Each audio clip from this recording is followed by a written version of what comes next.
UP के महासंग्राम की बात करेंगे, जहां चुनावी सरगर्मियां दिन पर दिन बढ़ती जा रही हैं। आज उत्तर प्रदेश में चुनावों के लिहाज से बेहद खास दिन है, क्योंकि आज पहले चरण के नामांकन का आखिरी दिन है।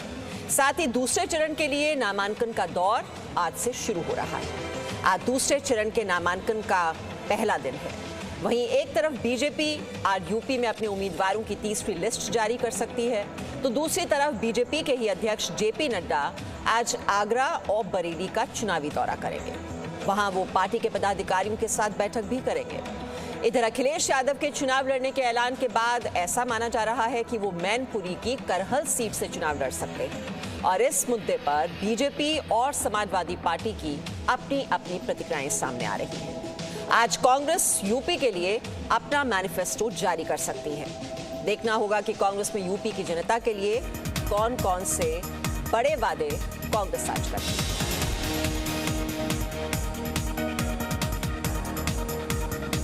तो यूपी में बीजेपी के अब तक 109 उम्मीदवार तय किए जा चुके हैं, और आज जारी हो सकती है एक और लिस्ट बीजेपी की ओर से।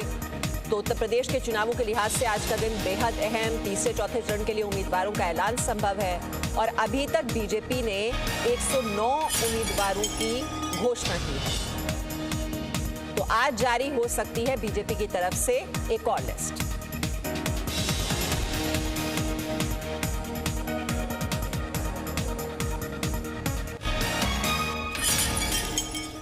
और आपको बता दें, अपर्णा यादव की ओर से भी ट्वीट किया गया है, और उन्होंने बताया है कि लखनऊ आने पर उन्होंने नेताजी से आशीर्वाद लिया। तो अपर्णा यादव का ट्वीट। अपर्णा यादव जो कि अभी बीजेपी में ही शामिल हुई हैं, बीजेपी में शामिल होने के बाद उन्होंने नेताजी से आशीर्वाद लिया है, और इसके बारे में उन्होंने ट्वीट भी किया है कि उन्होंने नेताजी से आशीर्वाद लिया।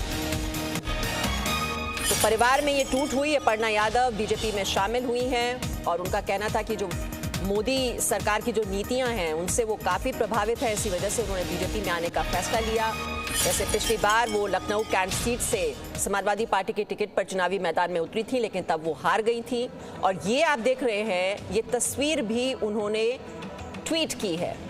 मुलायम सिंह यादव नेताजी का आशीर्वाद लेते हुए। अपर्णा यादव मुलायम सिंह यादव की बहू हैं अपर्णा यादव, और परिवार में ये टूट हुई।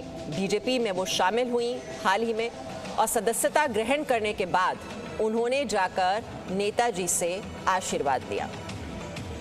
हालांकि अखिलेश यादव से जब ये पूछा गया था कि परिवार में ये टूट हुई, उसके बाद अखिलेश यादव की ओर से कहा गया था कि मनाने की उन्हें कोशिश हुई थी, लेकिन वो नहीं मानी। बीजेपी में शामिल हुई हैं तो मैं शुभकामनाएं देता हूं। और ये तस्वीर ट्वीट की है अपर्णा यादव ने।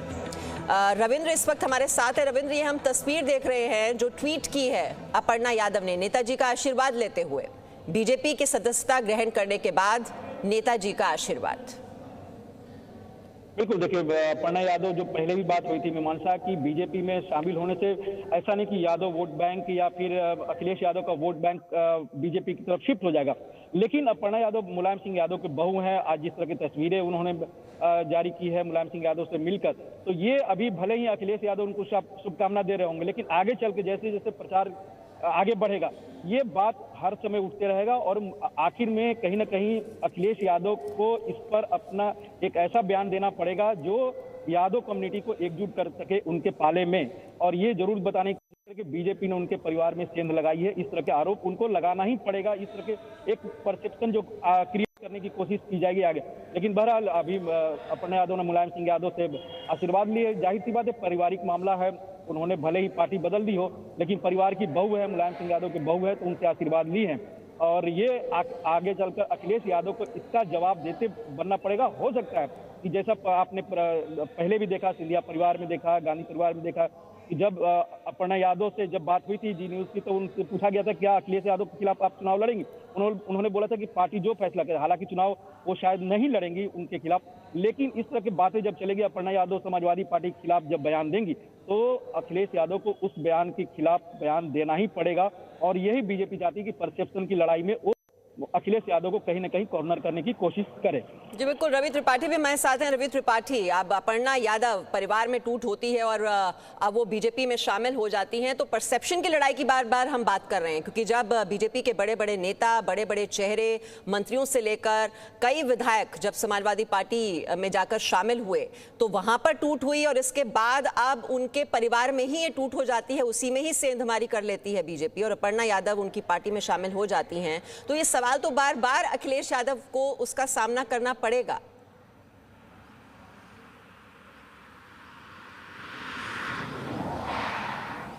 रवि त्रिपाठी, मेरी आवाज आप तक पहुंच पा रही है? ये परसेप्शन की लड़ाई की बात अगर हम करें तो एक बार बिल्कुल बिल्कुल, देखिए जो अखिलेश यादव हैं वो जरूर बैकफुट पर आ गए हैं। चुनाव में परिवार की कलह और पारिवारिक लड़ाई की वजह से ही बिल्कुल बिल्कुल बिल्कुल बिल्कुल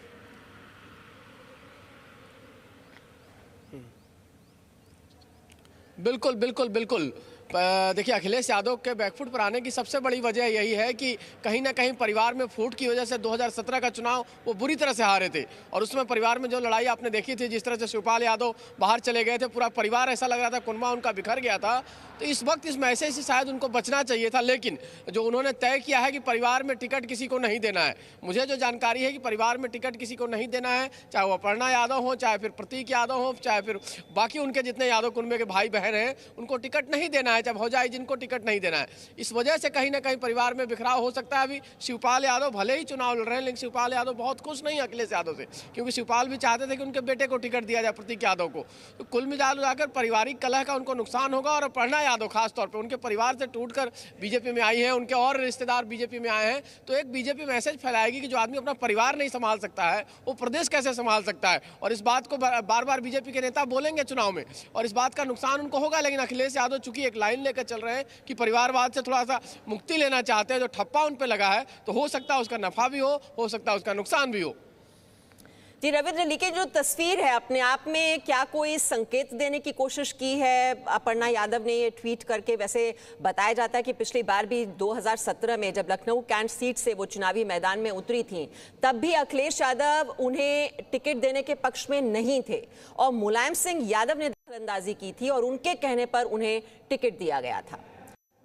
ये एक पारिवारिक मजबूती का एक प्रतीक चिन्ह के रूप में ये उन्होंने ट्वीट करने की कोशिश की है, या क्या बताने की कोशिश की गई है?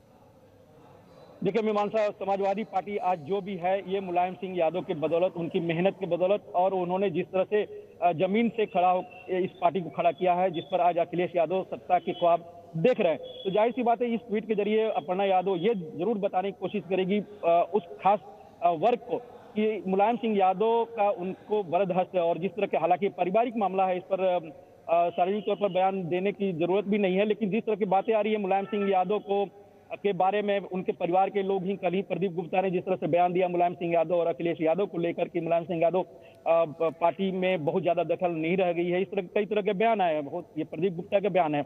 लेकिन कहीं ना कहीं अपर्णा यादव जरूर दिखाने की कोशिश कर रही है इस ट्वीट के जरिए कि मुलायम सिंह यादव जो सुप्रीमो है समाजवादी परिवार के, उनका वरदहस्त उनको है। और आगे चलकर मीमांसा, जब अपर्णा यादव राष्ट्रवाद की बात करेंगी, हिंदुत्व की बात करेंगी, राम मंदिर की बात करेंगी और जातिवाद पर समाजवादी पार्टी को अगर हमला करती हैं, तो जाहिर सी बात है इसका जवाब बीजेपी से ज्यादा अखिलेश यादव को, अपर्णा यादव को ही देना पड़ेगा। अपर्णा यादव को नाम भले न लें, लेकिन उनको इस तरह का जवाब देना पड़ेगा हिंदुत्व, राष्ट्रवाद और जातिवाद पर। जी आप रहिए रविंद्र हमारे साथ, और रवि भी हमारे साथ हैं। और आपको बता दें, बीजेपी में शामिल होने के बाद अपर्णा यादव ने मुलायम सिंह से आशीर्वाद लिया, उन्होंने ये तस्वीर भी ट्वीट की। लेकिन बीजेपी में शामिल होने के बाद अपर्णा यादव ने क्या कहा था, वो एक बार आपको फिर से सुनवाते हैं। मेरे चिंतन में हमेशा राष्ट्र सबसे पहले है। मुझे लगता है कि राष्ट्र का धर्म मेरे लिए सबसे ज़्यादा ज़रूरी है, और मैं बस यही बोलना चाहती हूँ कि अब मैं राष्ट्र की आराधना करने निकली हूँ। इसलिए आप सभी लोगों का सहयोग भी बहुत अनिवार्य है, और मैं बहुत हमेशा से प्रभावित रहती हूँ जिस प्रकार की कार्यशैली है, चाहे वो स्वच्छ भारत मिशन हो, चाहे वो महिलाओं के लिए स्वावलंबी जीवन हो, चाहे वो रोज़गार हो। मैं हमेशा से भारतीय जनता पार्टी की स्कीम से हमेशा से बहुत प्रभावित रहती हूँ, और यही कहूँगी कि जो भी कर सकूंगी अपनी क्षमता से करूंगी। श्री नरेंद्र मोदी जी का, आदरणीय मुख्यमंत्री उत्तर प्रदेश श्री योगी जी का बहुत बहुत धन्यवाद करती हूँ, और हम सबके प्रदेश अध्यक्ष जी स्वतंत्र देव जी, हमारे डिप्टी चीफ मिनिस्टर केशव राय मौर्य जी, श्री अनिल बलूनी जी, मैं बहुत बहुत धन्यवाद देती हूँ यहाँ पे मंचासीन सभी लोगों का कि आपने मुझे भारतीय जनता पार्टी का मेंबर बनने का एक सुअवसर दिया। मैं, जैसा कि सभी जानते ही हैं, मैं हमेशा से प्रभावित रहती थी आदरणीय प्रधानमंत्री जी से। Presenting B News app, available on Google Play and App Store. Download it now.